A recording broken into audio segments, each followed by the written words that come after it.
Hi, everyone.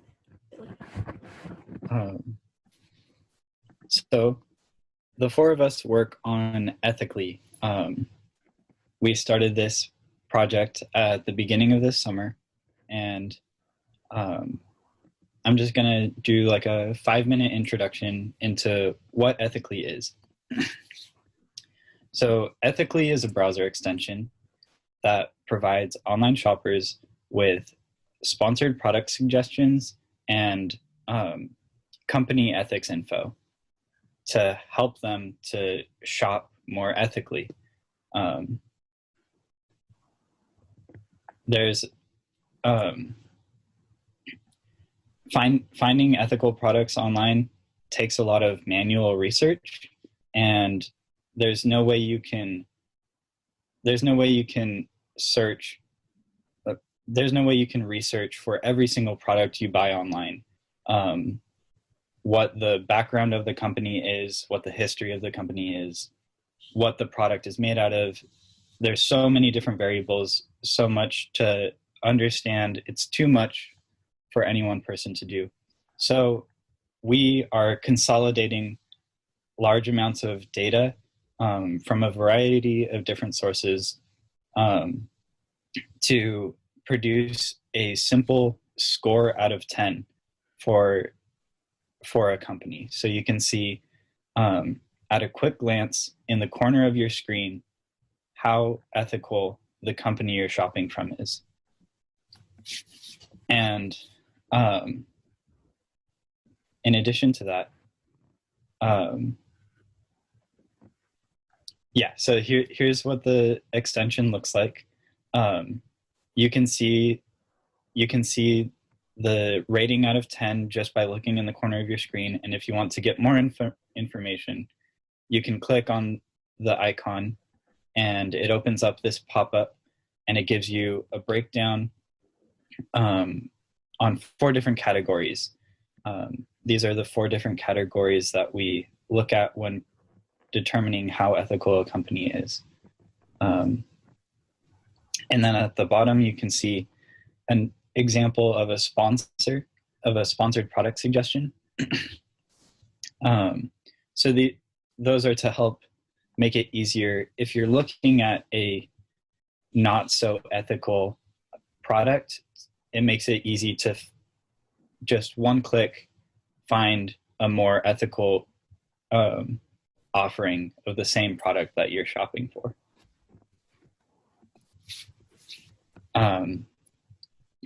So the 4 of us, I think now would be a good time for each of us to go through and introduce ourselves.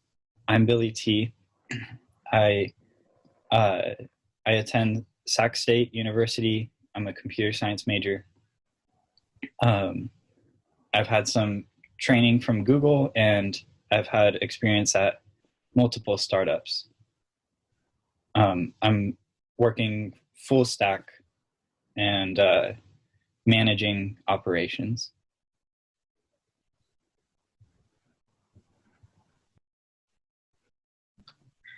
Hi everyone, I'm Amy Timms and I am a UC Davis graduate from Wildlife, Fish, and Conservation Biology. This is my first time joining a startup, but the work I do here, a lot of data and making sure that our sources are reliable is something that I'm very familiar with in our science program at Davis. And I also minored in Native American and Indigenous Studies. And so I'm really excited to be here and contribute to our mission here at Ethicli. Hi everyone, I'm Linda. I am a recent graduate from UC Davis as well. I majored in design and I'm interested in front-end development. I'm also interested in sustainable design practices and mental health awareness. And hi, I'm Cosmo Stevens. I currently am a student at Sacramento State. I'm going for a computer science bachelor's degree. I previously was a teacher's aide at Sac City College for an algorithms course. And I do the backend development for this project. However, Ethicli is a very important project for me because it really allows me to go after and attack things that are important to me in the world, but still be able to do what I'm good at, which is computer stuff. So yeah, thank you all for listening. So we've launched a beta version of our product. We're still in the beta stage, and we have over 50 users and growing. We definitely need more beta users to help test out the app. So if you or anyone you know would be interested, definitely let them know. We can send a link in the Zoom chat later. Yeah, definitely. And we're also in the process of looking for ethical brand partners.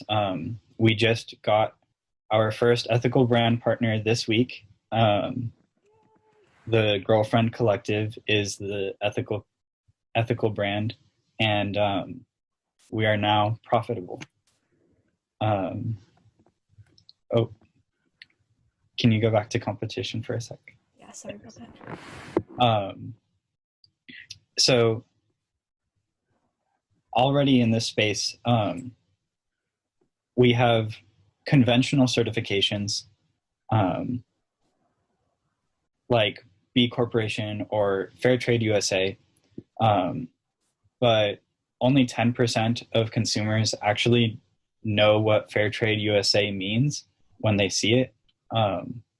So there's definitely a problem there that we're trying to solve, which is accessibility of this ethics information. And then we have Good On You is another player in the space. Good On You is a website that rates fashion brands based on their ethics, and they're limited to fashion brands. For one, we're covering all types of companies, all types of e-commerce. And since they're a website, when you're shopping, you have to open a new tab, go to their website, search for the company that you're shopping from, and then you'll find the information. Whereas since we're making a browser extension, all you have to do is look in the corner of the screen to know how ethical the company is. And then Done Good is a browser extension, and with a pretty similar mission. However, they have their extension is pretty clunky, and they only have about a little over 200 brands rated, whereas we have over 7,000 already.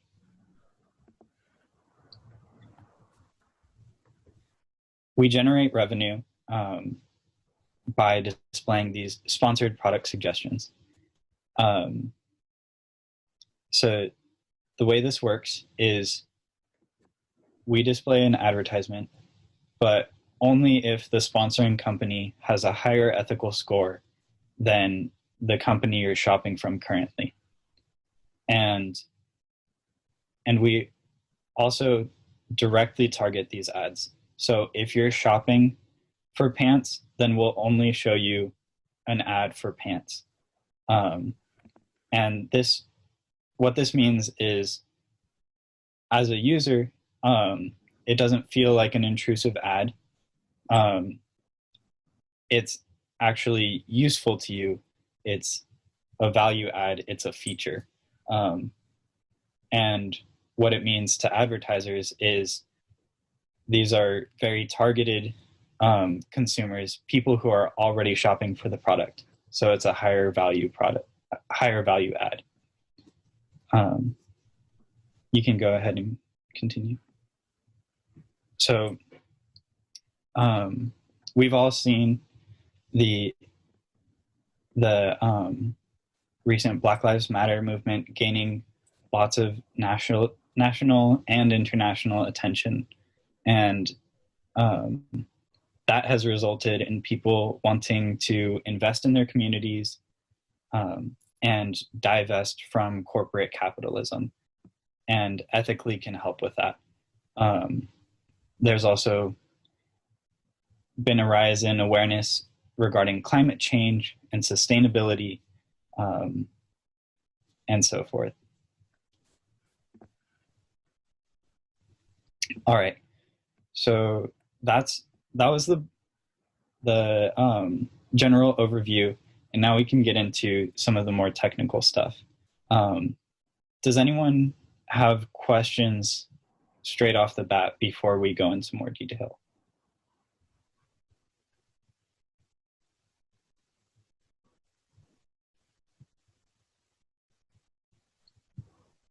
I have some questions later on. Okay, cool. Amy, you're up. All right, so we define ethics as basically the actions and practices of a company. Most brands have the power to make choices that benefit society rather than harm the lives and environment involved in their production process. So we look at these choices they make to score their ethics. And also, much of the groundwork for business ethics is laid by laws, but this is absolutely the bare minimum of how a company should be acting. So the rest of it is still up to companies to decide, which contributes to our scoring process and the kind of sources that we seek.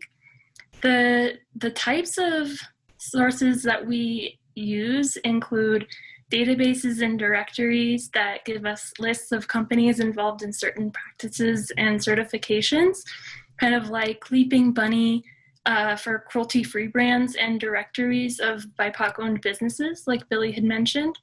We also use legal documents like litigation and annual sustainability reports, also benchmarks and labor organizations that tell us how a company's doing in their specific field of expertise. Excuse me. And reputable journalism is also a really good one that documents business practices when brands lack transparency about themselves. Like, for example, there was this recent expose on Walmart bribing $24 million to change zoning laws to build on sacred Mayan land in San Juan Teotihuacan, which is absolutely wild to hear about, but wasn't exactly purported or shown by Walmart themselves, which is why we rely on reputable journalism as well.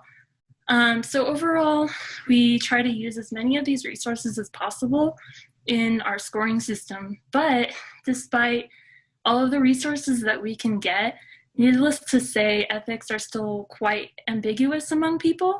So we do our best to remain unbiased in our scoring system by focusing on human rights rather than political ones. And so we mitigate this by sometimes displaying info that actually doesn't affect the score, so users can decide for themselves whether it's a deal breaker or not for them.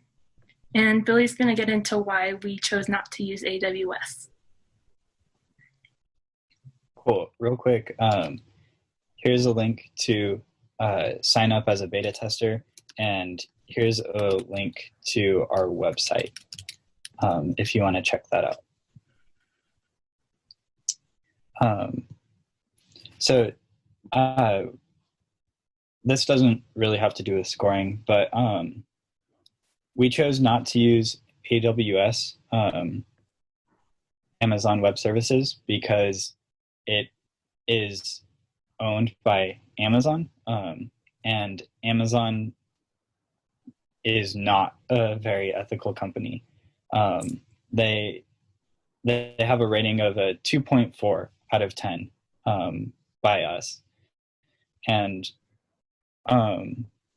so we knew if we're going to be touting ethics and telling people what is ethical and what is not, then we need to make sure that we are behaving as ethically as possible and supporting and supporting businesses who are as ethical as possible. And we knew that Amazon was not going to be one of those businesses. They provide really great software tools, but we decided to go with a competitor. We went with Google App Engine for hosting. Outside of not wanting to support Amazon, we also had the most experience with Google products, Google's cloud products, and so that it was also a very natural choice.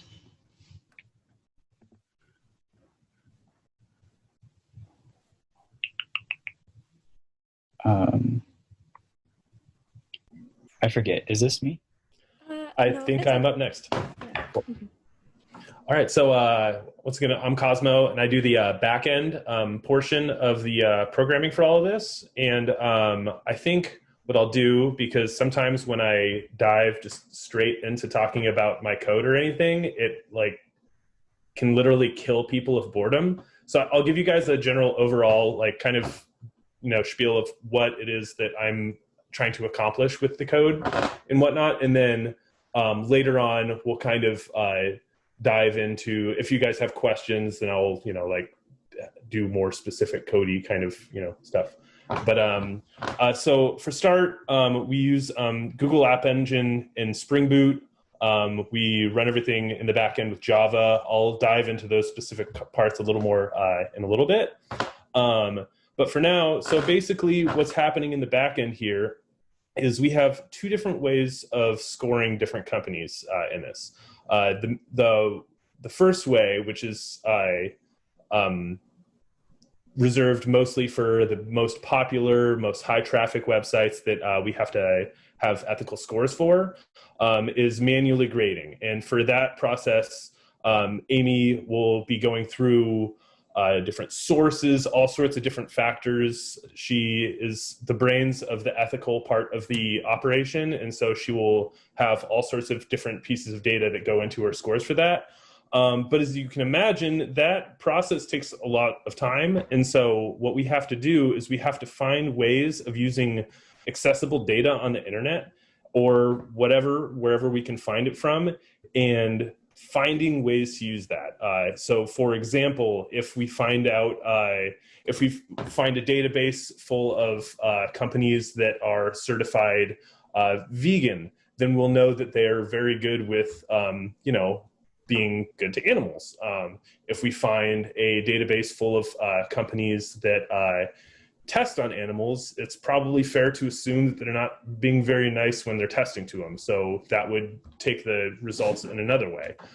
So basically, my job is to write software that can read through all the different databases that we're sourcing from, and then find a way that it can produce a fair score for that company. Some of those scores some of those databases come in the form of different badges or certifications that companies have. Some of them are actually numerically assigned, like scores that they've gotten from other ethically responsibly rating companies.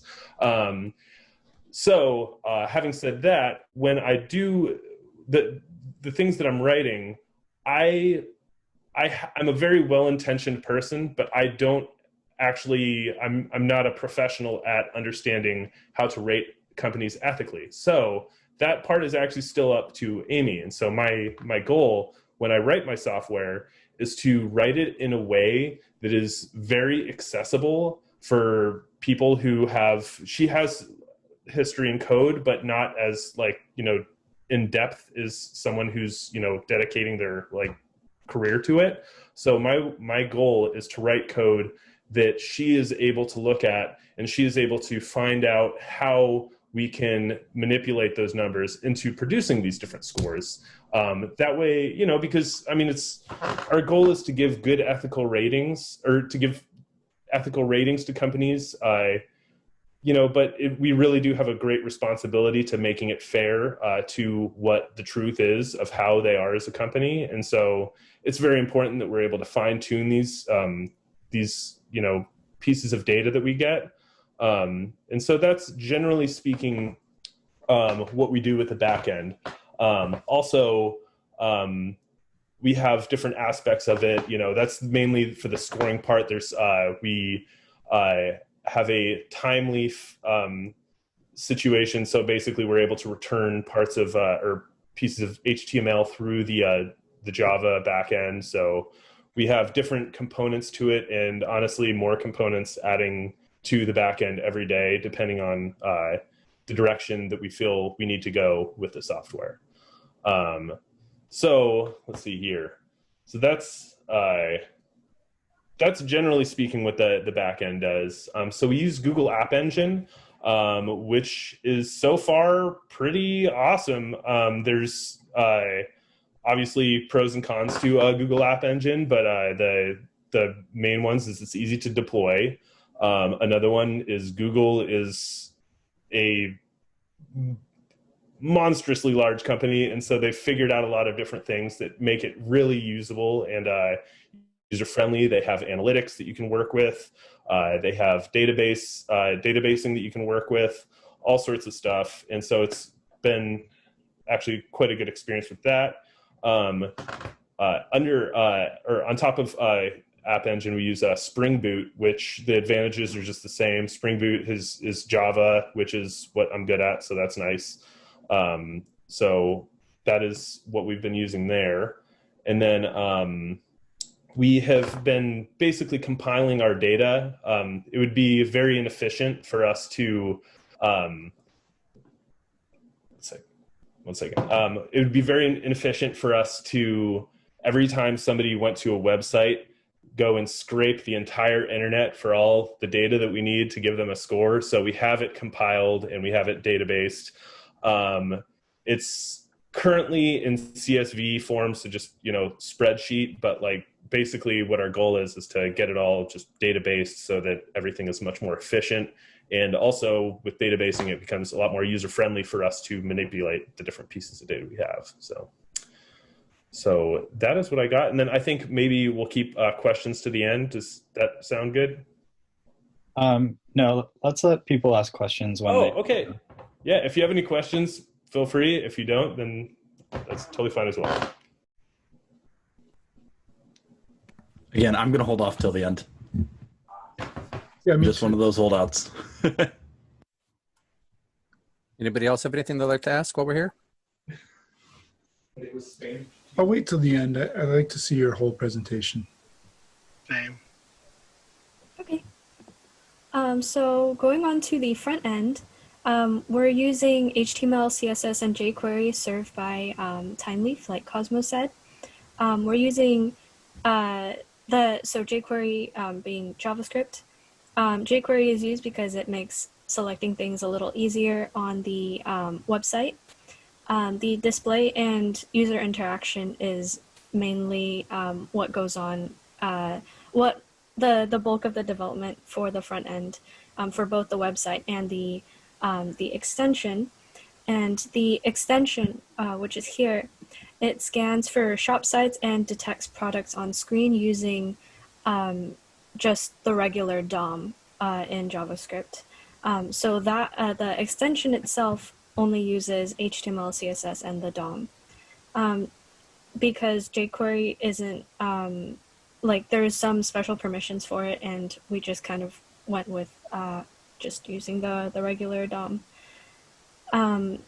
So it was reviewed before, we have the shop site here, and then when you click on the menu icon, you can make reports to us. Users can submit error reporting if we got an incorrect shop name or anything, if there's anything wrong with the website, with the extension that they can see. This is where the badges, you can click into it and then you can see the different badges associated with each specific shop site. environmental impacts are picked out from the data. And let's see, this info page is what happens when you click on view details. So it will show the shop name. It will give a brief description about what goes into the scoring for the site. And then here you can click into this little subsection where you can see specifically what goes into scoring the different smaller sections of the site. And then, oops, sorry about that. So JavaScript is used to detect the any products that we find on shop pages, and also any shop pages that we find. So when you are on a website that is not a shop, for example, Google, the extension is still clickable in the corner, but you will not see this this screen. You'll get a notification that just says this is not a shop. So this only appears on a shop detected by JavaScript.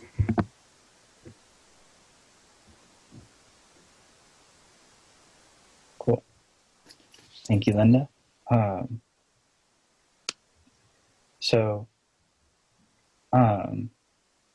For communication, we've just been using text messaging, and we do a weekly Monday call. Video call with Google Meet. Sometimes those video calls can go really long. We don't usually put a time limit on them because if we need to talk about a lot of things that week, then we need to talk about a lot of things that week. And those video calls are really helpful for getting everyone on the same page. We will also do video calls and phone calls throughout the week whenever we need to, but we don't tend to schedule those until we need to have them. We're looking at maybe using Slack or Discord sometime soon to facilitate our text communication, to keep things a bit more organized. But for now, we've been using iMessage. We all have iPhones, and we tend to use the little reactions in iMessage. So we'll all thumbs up a text message, or like react with a question mark if something doesn't make sense. And that helps to keep things a bit more tidy.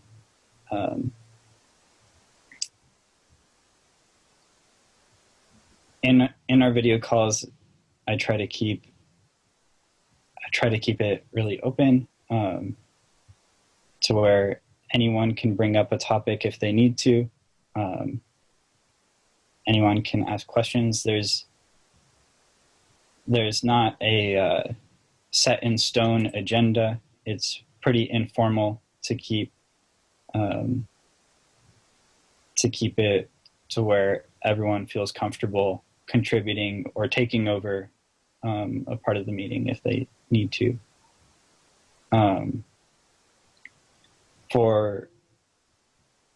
We use GitHub projects and GitHub issues to manage our workflow.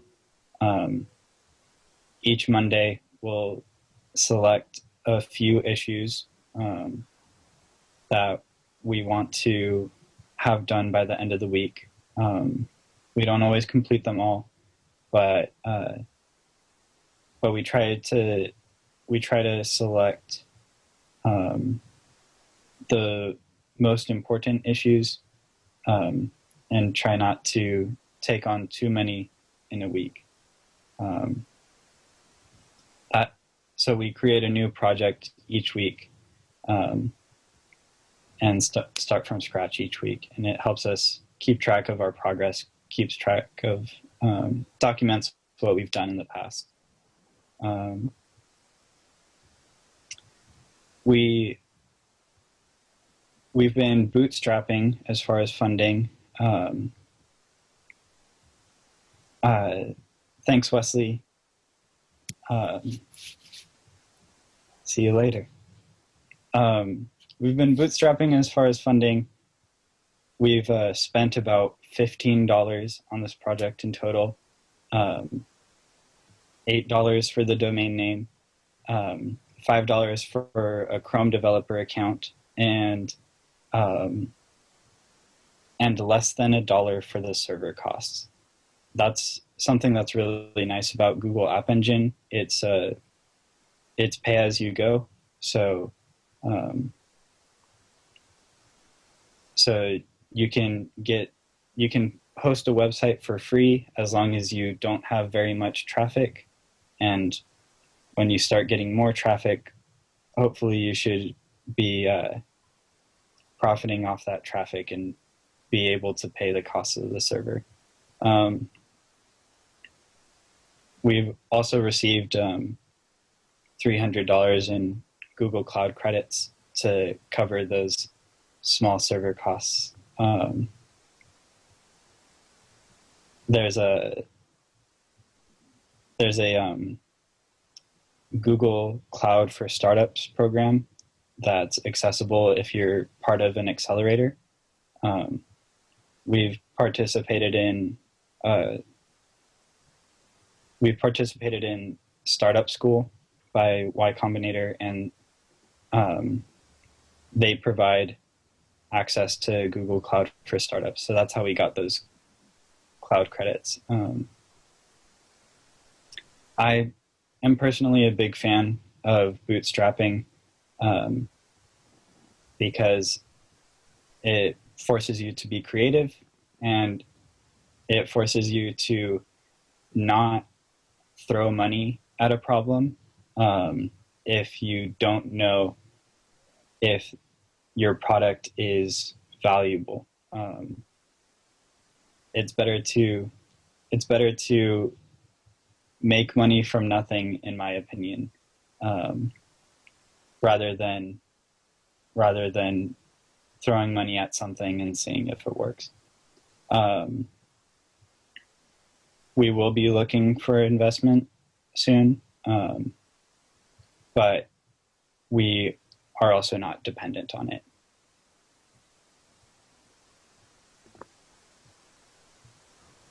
All right. Some of the obstacles that we've come across include Firefox. We recently developed the extension for Firefox, but some trouble that we ran into is that they have a very strict vetting process. So they really check their permissions, and we had to resubmit the extension to Mozilla because of stuff that we missed in the privacy policy. But it's also good that they're very strict because it ensures that user data is safe and secure.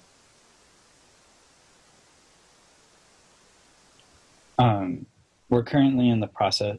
So as Cosmo mentioned earlier, we've been storing our data in CSV files, which is really janky, but it works.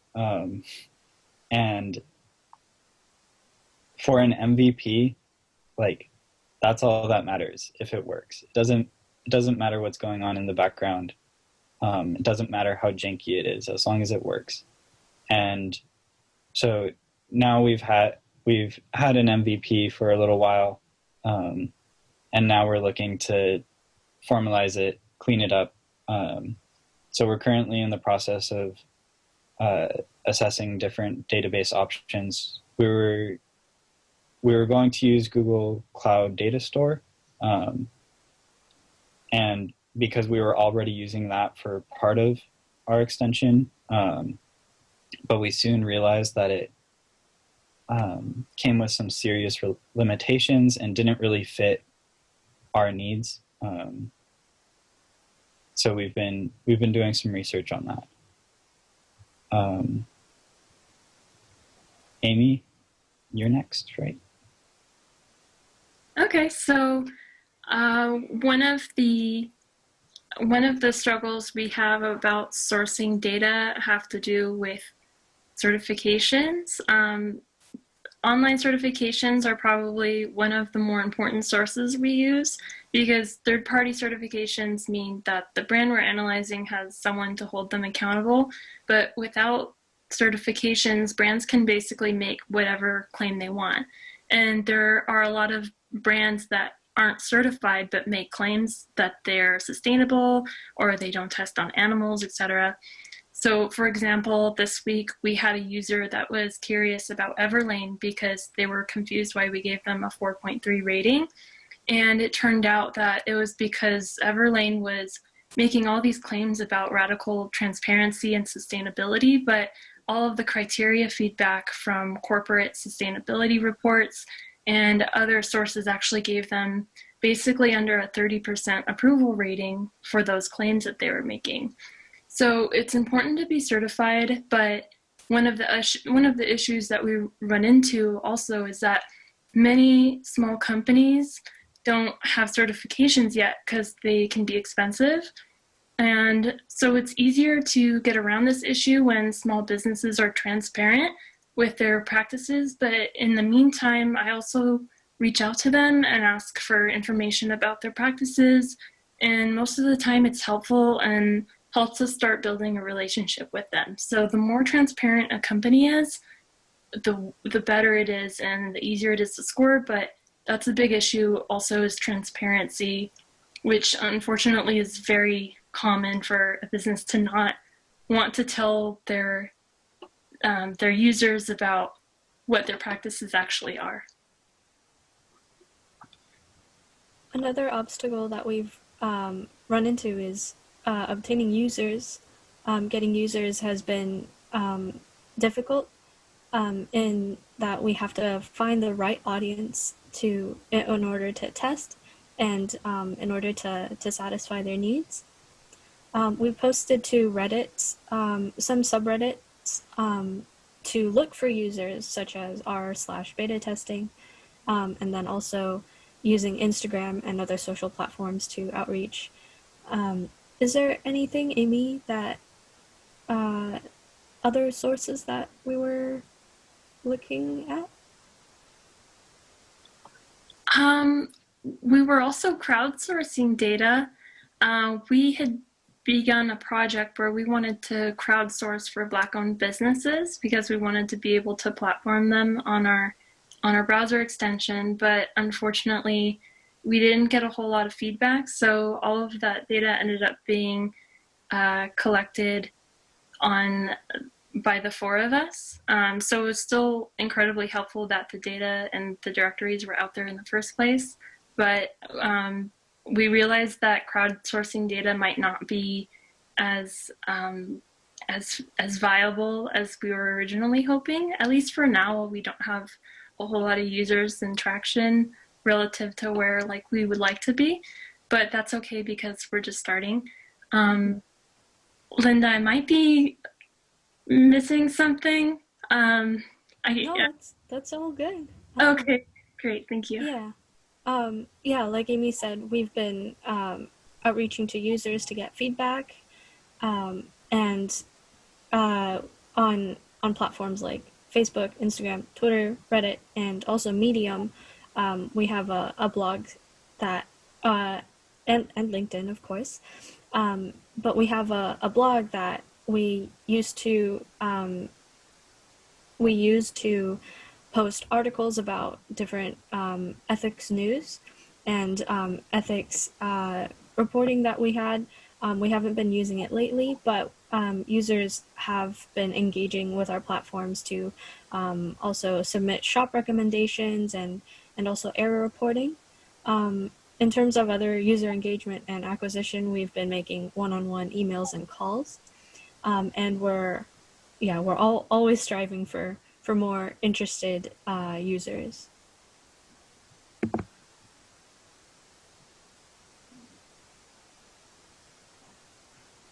Billy? Yeah.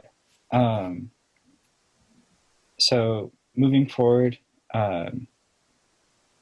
we're hoping to legally incorporate this cost. This will cost us over $1,000, and we haven't received that kind of revenue yet. So that's why I said earlier that we'll be looking for funding. Also, that'll help provide us with a modest salary so we can dedicate more time to working on Ethicli. And what I'm really excited about, if we receive funding, would be implementing a program to subsidize ethical products so that it'll make it cheaper. We could offer a discount on ethical products, and this would help drive more people to buy ethical products, because the cost of ethical products is one of the main factors in why people don't buy more of them. And I think that would be very exciting for a lot of people. Yeah. Hooray! Yeah, so those of you who were waiting for the end with questions, now would be the time. So I think you were saying something first. Yeah, I have kind of 3 different questions. 2 of them sound very similar, so I'll start with the one that isn't similar. So you can be mad at me because I always do this, but I was like clicking through your website and I was like really interested in it. And by the way, I love the pitch deck. Whoever's doing any of the design stuff, like you guys have a great looking website, a great like pitch deck. Everything looks awesome. Even this presentation is like, I wish my presentations looked half this good. But one thing that I did notice is that the website has some minor, granted, but some accessibility issues, namely around contrast. So the contrast didn't seem to meet a lot of the AA WCAG. But it also led me to think in general, I can send like an email about that later because I know how that goes. But I had a question in general about like, do your reports include anything like, I'm an ex-Hilton employee, and I remembered Hilton got sued really, really bad because their accessibility was just so god awful on their websites. Do you include things like that in your reports, or would that be considered like extraneous? Because I would obviously love to support companies that treat accessibility as a primary concern of theirs. Yeah, we actually recently started to incorporate that. There's a company, Jolin, they make women's swimsuits, and their website has a little widget that allows you to increase the contrast, change the zoom levels, all kinds of different things to make their website more accessible. And so we did incorporate that into their score. And thank you very much for pointing out the accessibility issues, and we'll definitely read that email if you send it. Yeah, of course. I'm a bit of a weirdo. I it's not just your guys' website. I like literally every single website I stumble upon. I have like this massive document of just like accessibility issues on random websites I visit for no reason. So I hope I didn't come off as like you guys suck, because again, No, I love what you guys are doing. No, that's really, really appreciated, actually. Anything to improve the user experience. Yeah, for sure. So sorry, go ahead. Sorry, I just want to say it's so important to hear, and thank you so much for bringing it up. And if anything, it's best to know about it now rather than later. And it's totally not weird at all. Thank you so much for pointing that out. Yeah, of course. So the other 2 questions I had, one of them is a little weird, but have you looked into like mobile extensions? So Firefox, they've kind of just axed it, so it's a bad time to be asking. But I know that there's like Kiwi browser supports Chrome extensions. So I was just wondering if you had looked into like mobile browser extensions by any chance. I have not heard of Kiwi browser, so I will look into that. Thank you. But we do know about Firefox's Android extensions, and we chose not to focus on that. We're really focusing on desktop, laptop online shopping, and for mobile shopping, it's a very different environment and experience. So one day we will want to tackle mobile shopping, but the way that we go about it will most likely be completely different. It probably won't even be an extension. That actually answers my second question, because my second question was going to be a mobile app. Because I know on Android there's APIs that you can access to detect when an app is launched. And if you could do that, you could have like a whitelist of what's called like the context IDs. And then you could say something along the lines of like, oh, Amazon was just launched. Send them a notification of their score or something like that. So. Another, wow, that's super interesting. Another component I wanted to add is that although it doesn't satisfy the need for, or it doesn't satisfy a mobile app, but for now we do have a function where if you type in ethicli.com/info/ the name of the business, you can find a shop rating on your phone if you're Googling it. That way, if you're like on your phone in a brick and mortar market or store, you can still actually find potentially the details about the shop that you're looking at. But eventually what we want to do is have like a search bar in our website so that you really just have to have Ethicli saved on your phone, and then you can just search the brand and then that information will come up. And for a while, hopefully that holds us over until we can get the app. That's awesome. I just realized something. I'm sorry, I have another one. So I noticed on your website, if you refresh the website, it'll give a score of 0 initially, and then it'll refresh. If I'm able to make a suggestion, you might be able to do something where you can switch to using static site generation, where you like every so often rebuild the website with updated scores. And the reason why you might be able to do that is that you could improve your SEO by including like a question of how ethical is Amazon, and you can hide this visually so it's only in the SEO tags, and then you could answer that question directly underneath. They have a score of blank blank blank, and Google ranks that way higher than most other things. Like that, you might actually get a snippet approved by Google, and by doing so your site is like gold in SEO terms. Yeah, that's definitely the way we want to go. When we were building this info page, like we treat every new feature as like a new MVP, right? So we built the HTML CSS layout, and then we already had this API that we were in our backend that we were using for our extension. So we did a real quick fetch for that API, and then we're doing this dynamically just as an MVP, but we definitely want to go the route you're talking about in the future for those exact reasons. Makes sense. I just figured I'd mention it in case it wasn't on the to-do list. No, thank you very much.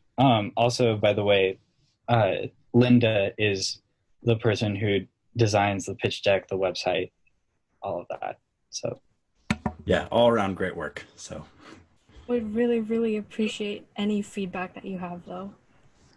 Nice job, Linda. great job, team. I'm really I like the idea, and like it seems like it's working really well as of now. So like fantastic work, everyone. Yeah, it's amazing. You guys are doing a great job. How did you guys come together as a group? UC Davis and Sac State don't usually talk to each other. Me and Billy were at Sac Hacks 2018. We're in the same group.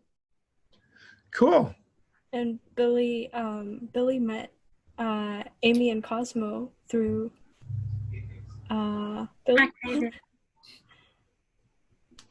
We met through Hack Davis. Oh, cool. All right, so the hackathons are working. Yeah. Have you guys done anything with the Startup Sacramento group with Laura Good? No, we have not. She'd be a really good person for you guys to connect with on LinkedIn, and they have a pretty active Facebook page, or they had. I don't know how active it is during a global pandemic, but Laura Good runs most the Startup Sacramento stuff, and you guys are definitely ready to, get involved. That could be a place for you to go next to do some presentations, maybe get some funding. I would look to building a connection there. Cool, thank you.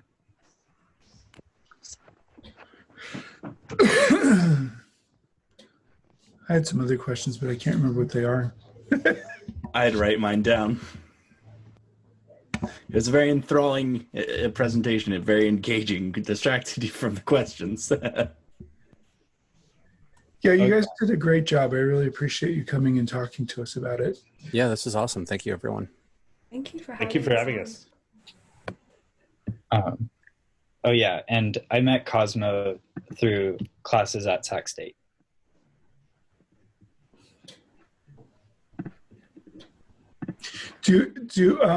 Wait, you guys at Sac State are in the computer science department, right? Yep. Yeah. I was wondering if you guys know Lauren Kelly at all, but she's in the design department, I think. She's new faculty doing UX UI in the design department over there. That's really cool. I went and signed up for beta, so I'll look at it and help you guys out. Awesome, thank you very much. I did as well. I'm gonna actually probably get my girlfriend to sign up for it as well because it seems right up her alley. Do you guys want lots of people, or do you want just a few more? Lots would be great. As many as possible. Because I'll put it out to my classes, and I don't know that that'll generate lots, but you could get some more that way. Awesome, thank you very much. Yeah. I have a couple of questions. So first of all, I love the idea, and I think I might literally be your target audience. I searched for your product before I knew it existed and didn't find it, but I came across probably just 2 months ago maybe. I came across Done Good, wasn't impressed with it. Was just really not happy with what was out there.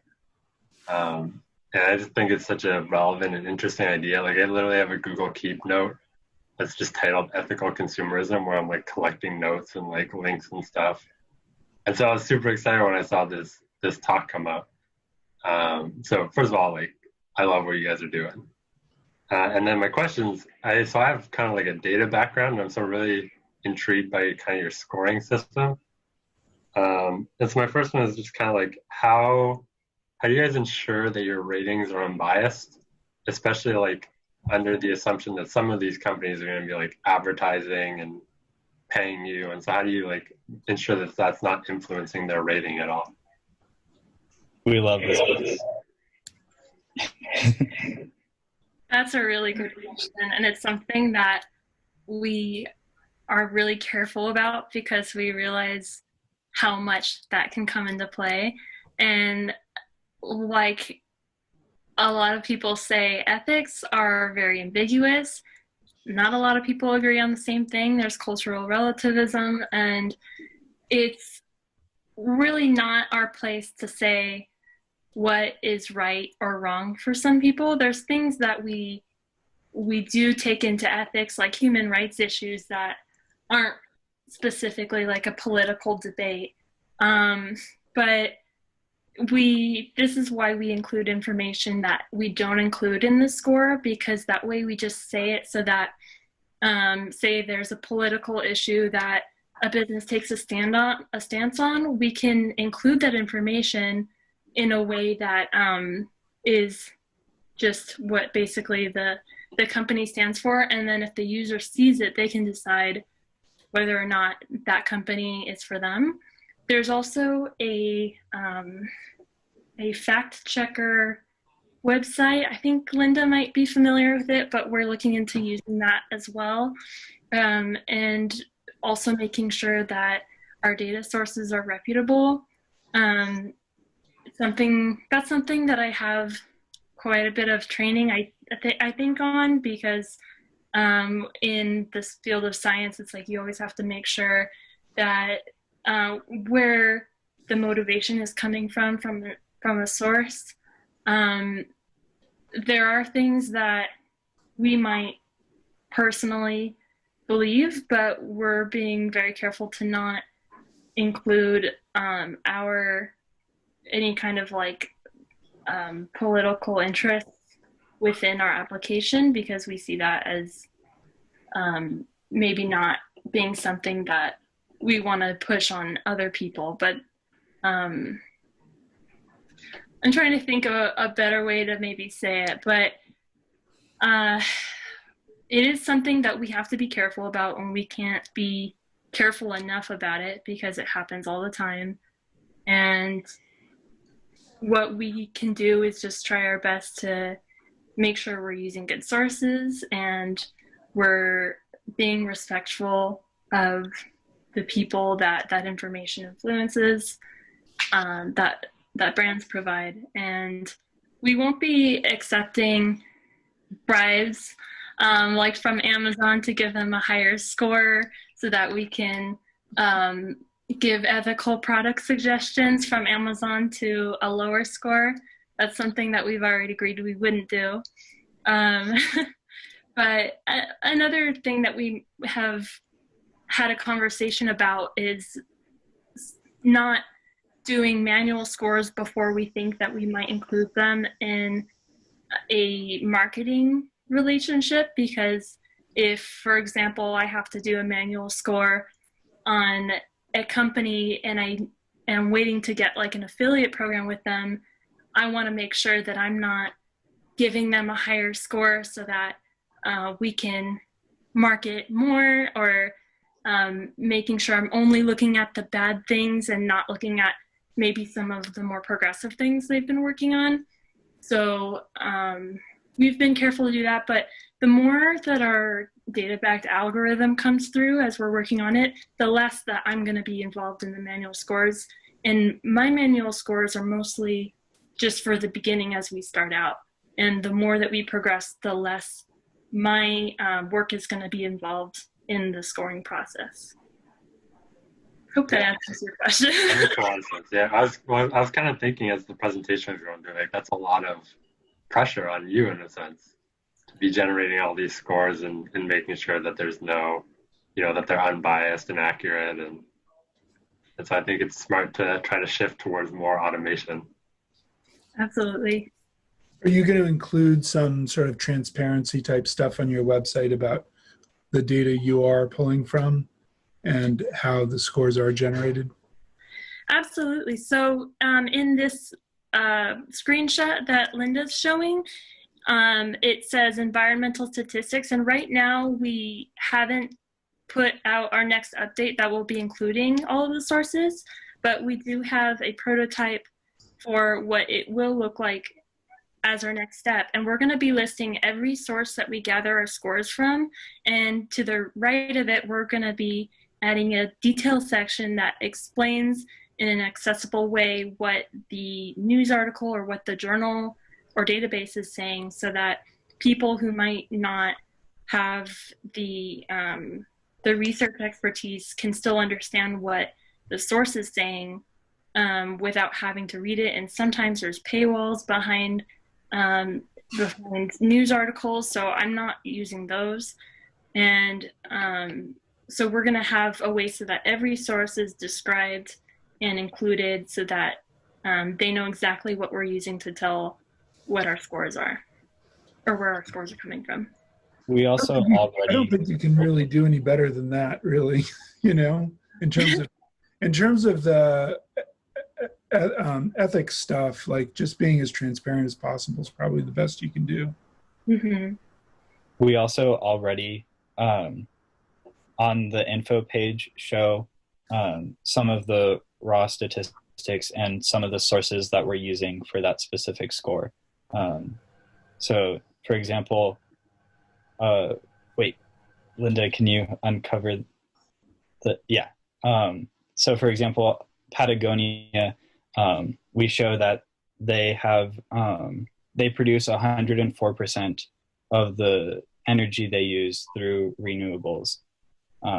And we show that this score is produced via a combination of B Corp data, Blue Sign data, and EPA data.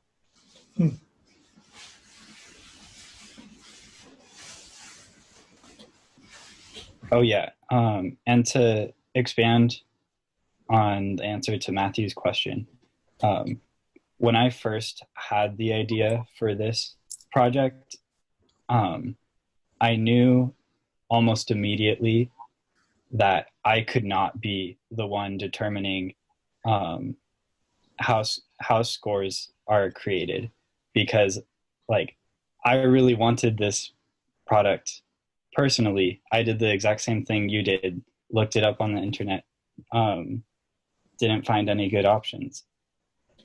So I really wanted this product to exist, and I knew that my personal beliefs would be super biased, and that's why I really wanted to get Amy to work on Ethicli with me, so that she could provide a more objective, a more objective perspective in influencing our scoring algorithm and in producing the manual scores in the meantime.